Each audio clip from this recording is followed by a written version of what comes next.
Yo, what up, my Shadow Army? So, Desire Shadow Courtiers back again with another anime review video.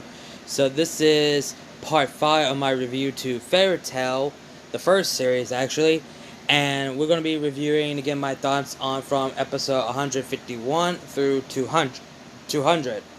And I might go a little bit spoilers here and there. And I thought some of these episodes didn't have any story until the half of the episodes that I just watched. The half of it was just focusing on like an actual tournament, and I thought, okay, there's no story behind it, okay.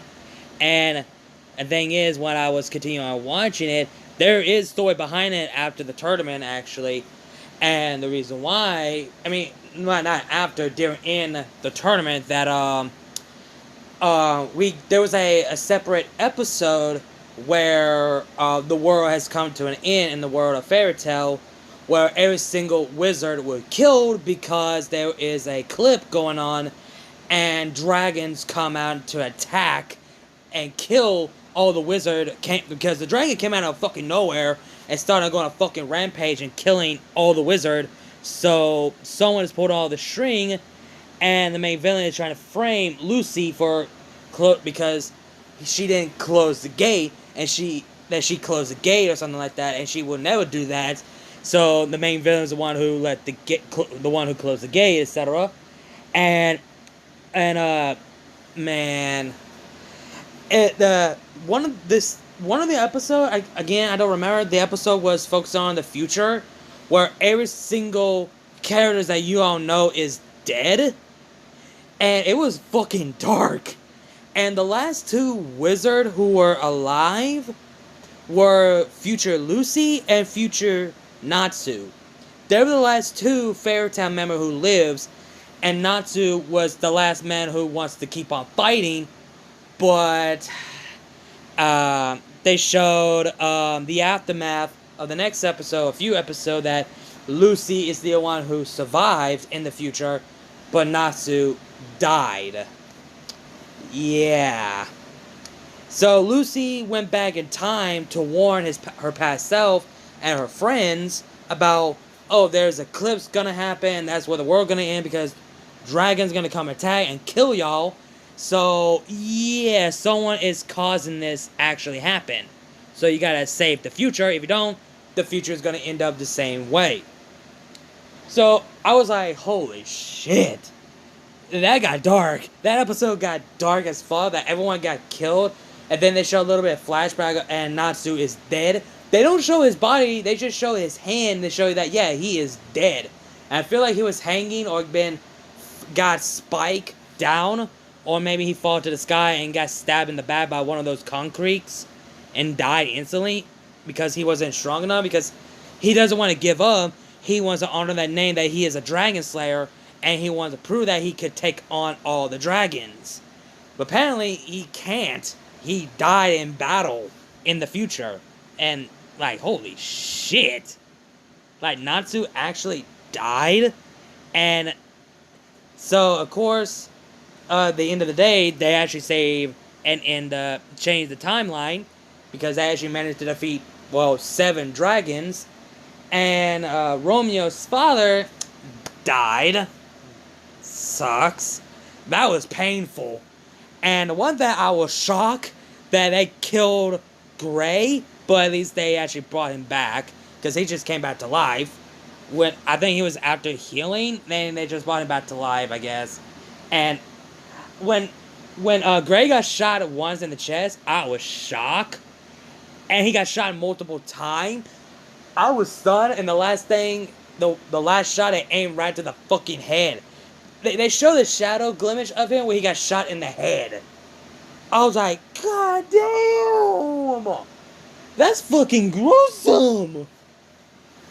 Like, Gray is one of my favorite fucking characters. But see him die like that, but he comes back after that, like, God damn, don't do that shit again. That was fucked up. Like, holy shit, man. The last two of episode 199 and episode 200 was kind of like the aftermath of it. So, yeah. The episode 199 was just to celebrate for the victory for Save the World. Not only that, they saved their future, because future Lucy as Natsu, save the future, and Natsu kept his promise, so they did save the future. And the one, I think it was episode 198, where Lucy's body turned into glowing golden dust, and we see her in the afterlife that she meets her friends that are in the afterlife were waiting for her, meaning that her soul is back to her timeline, and that means that her and her friends, the fairy tale, and all the wizards who died are in the afterlife, in the future timeline. That means that the future timeline has changed thanks to Natsu and the others change, but that doesn't change the future Lucy's timeline. That means she's still dead, and that means she's with the afterlife with the others. It's fucking heartbreaking that Lucy, the future Lucy, who's the last survivor, and she actually died, and got the chance to see Natsu and Happy and her other friends in the afterlife that was waiting for her the entire time. And it was just like fucking hell. It was heartbreaking. Like, you see future Natsu and the others that died, and they're in the afterlife waiting for future Lucy. That is just heartbreaking. Like, it was dark, and yet it's just fucked up, and Lucy is in a dark place. And plus, she arrived in the past. The future Lucy arrived in the past for the past 2 days before, like 2 days later. I mean, 2 days, I think it was like 2 days ago. So she arrived 2 days ago and informed this information to the princess about there's a traitor, that bad things gonna happen to the eclipse. So, yeah. So pretty much, that's pretty much what happened. Like, god damn, it got dark real quick. And I just love how a character came from the future and warns the character, like, oh, this and that is gonna happen because y'all dead. Hold on 1 second. Sorry about that, everyone. I think the Eclipse arc is pretty much my favorite, honestly. I know it focuses on the tournament, but it's kind of like half of the tournament arc / half of the Eclipse arc. I think the Eclipse arc is actually my favorite because it got dark and a lot more serious, and also you're past out meeting your future counterpart and telling you, like, yeah, I'm not the same Lucy that I was like you were, because everyone that I know died right in front of me, and the last person who stand and fight against the dragon was Natsu, and he lost and died. And he died in the gruesome way. And I came back to the past to warn you guys about this before this past end up the same situation. And it's got fucked up that now all the characters know their fate. They were killed by a dragon attack. And they were not strong enough. Because, yeah.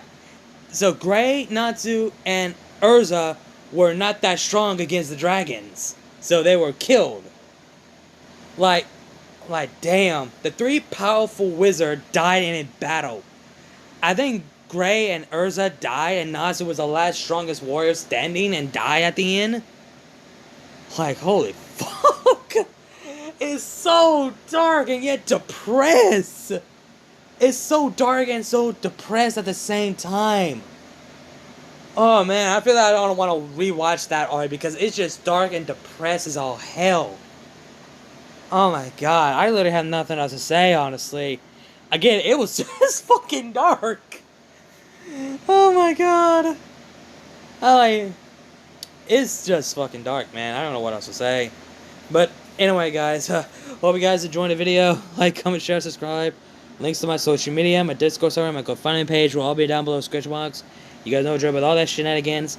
Again, like, comment, share, subscribe, and I'll see you guys later. Kneel before Shadow Critius. I'll see you guys later.